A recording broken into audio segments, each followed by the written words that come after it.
Hi, my name is Robert Dawson and I'm an application engineer at QuickLogic. Today I want to give you an overview of how to set up the Eclipse Development Environment and import and build a project using the makefile. I suggest you pause the video for a second and download and install items 1 to 4 below and clone the GitHub repository item 5. I will also include these links in the description of the video below.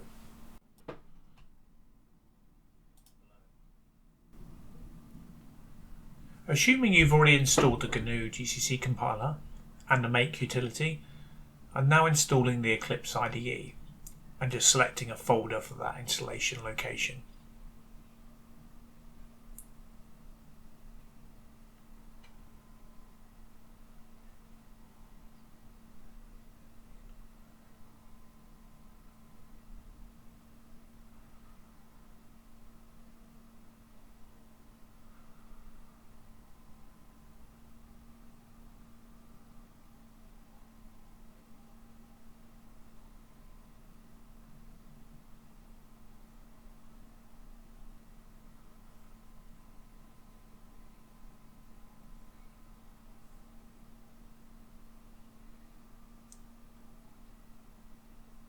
We'll now need to select our workspace directory, and I suggest this is the location that you used to download the qorc-sdk from the GitHub repository.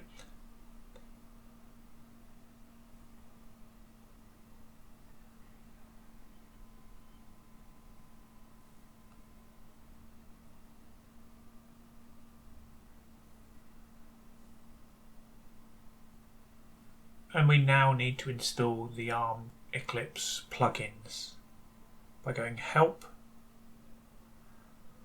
Install New Software.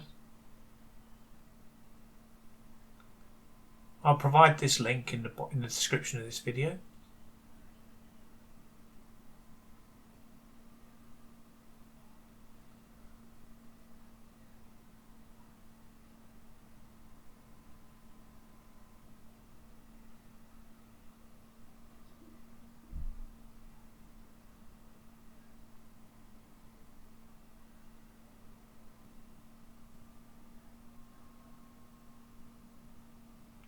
Select all and next.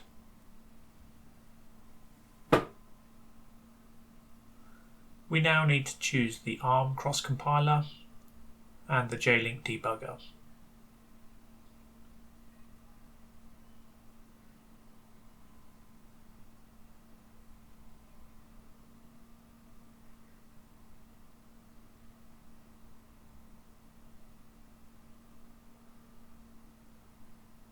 Agree with the license agreement.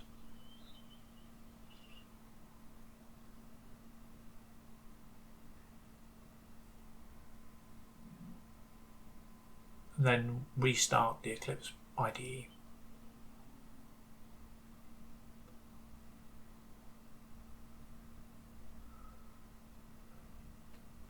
Go Windows Preference, and we now need to ensure that the make utility is the correct one.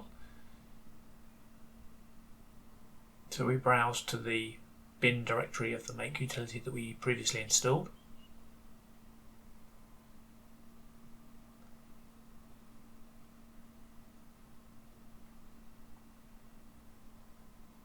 And then in the global ARM toolchain path, we ensure that the path is correct for the GCC ARM toolchain.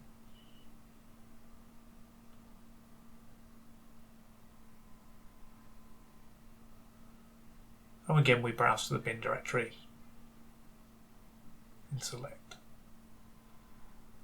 So we've now ensured that the Eclipse tools have the correct make utility and also GCC compiler tool. And we start to build a new project. So we select New Project. And then we're building a C using makefile project with existing code.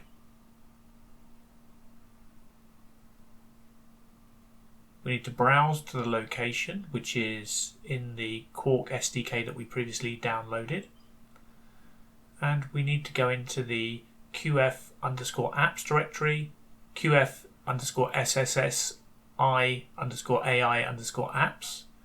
GCC, project, and then we need to create a new directory, which is the Eclipse make project. And we select this folder. We need to also select the ARM qorc-sdk compiler, and we give the project name my first project. We now need to link the files from the qorc-sdk, and so we select the board support package, FreeRTOS, FreeRTOS gateway, the how, the library, the task, and the S3 gateway.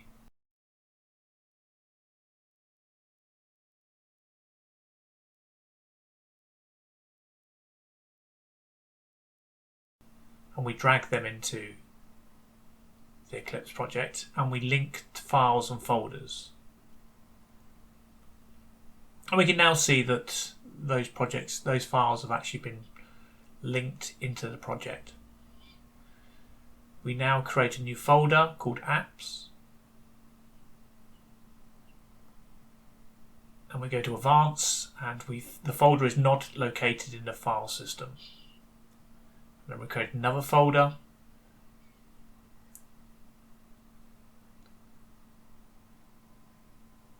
and let's call this my first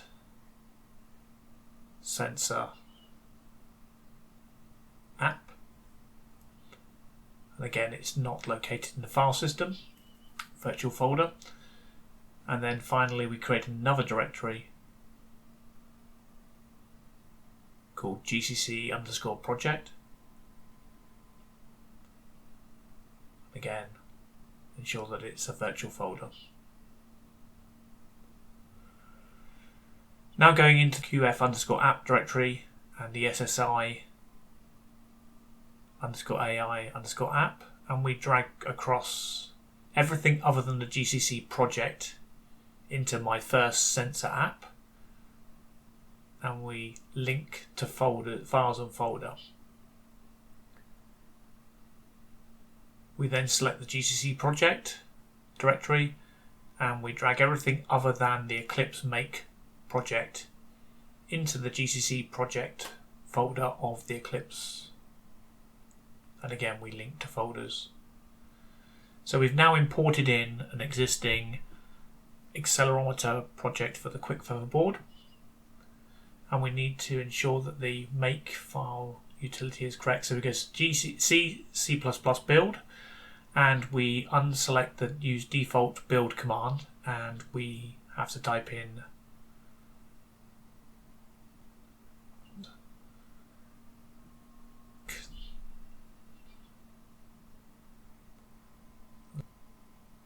and again, I'll put this link in the description of the video below.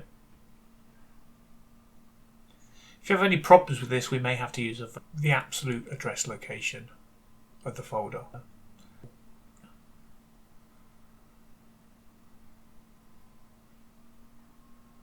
We apply, and then we're able to clean the project.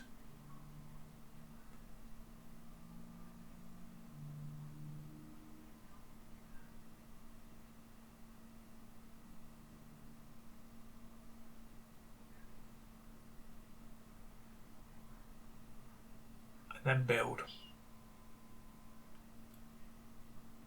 And hopefully you should see that the project is built successfully.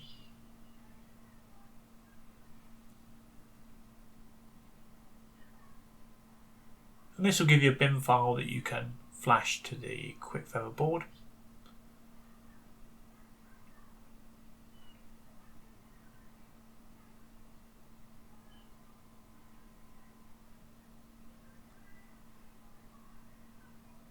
Once the project has been built successfully, we now need to set up the GDB server to enable us to connect the JLink debugger to the QuickFeather board. The first task is to ensure that the JLink server is set up correctly. By selecting Project Properties, we can go into the Sega JLink path and ensure that the JLink GDB server CLXEXE is selected in the correct path. If this is not set up correctly, browse to the location where you installed the JLink from Sega drivers and select that. apply. The next thing we need to do is open a debugging session. So if we right hand mouse click on the project, we go down to debug as and debug configuration.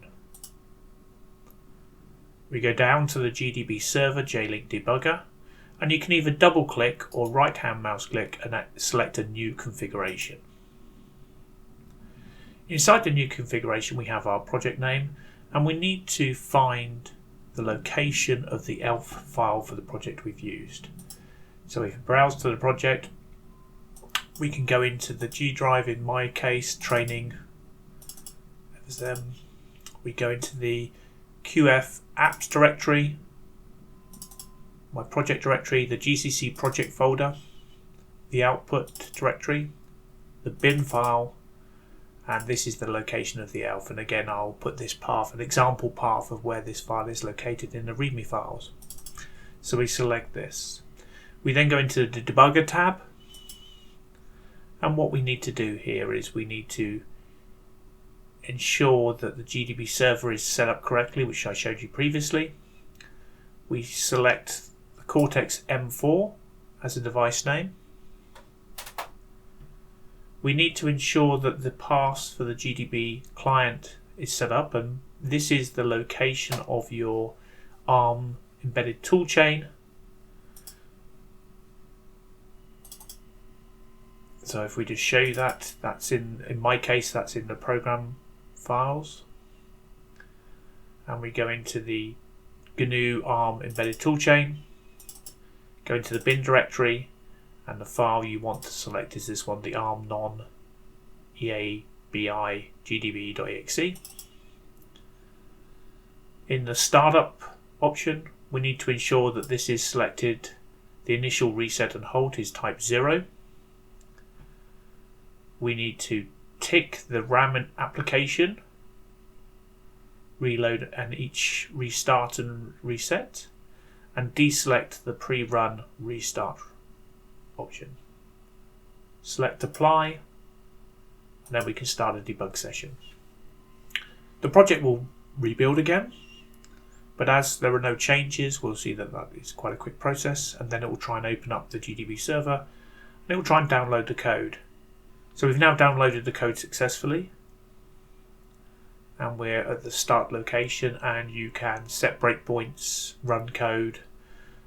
So an example would be I could set a breakpoint here and run the code, and the code would run down to the breakpoint. So now you can start debugging and playing around with your code. We've now shown you how to set up the Eclipse Development Environment on a Windows PC, how to import a project and compile, and then set up the GDB server to connect to the QuickFeather board. Good luck with your project developments, and if you have further questions, please check the QuickLogic forum for answers or other videos available in this series.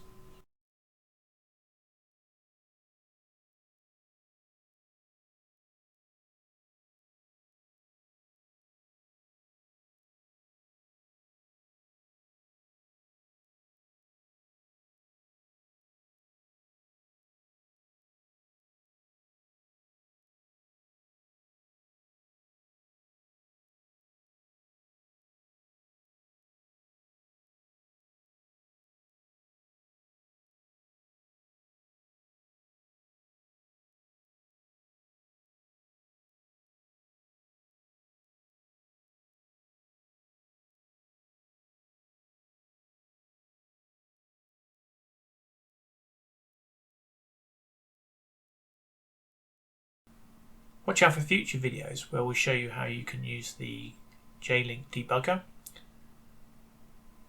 If you have any suggestions of other videos or training you require, then please let us know.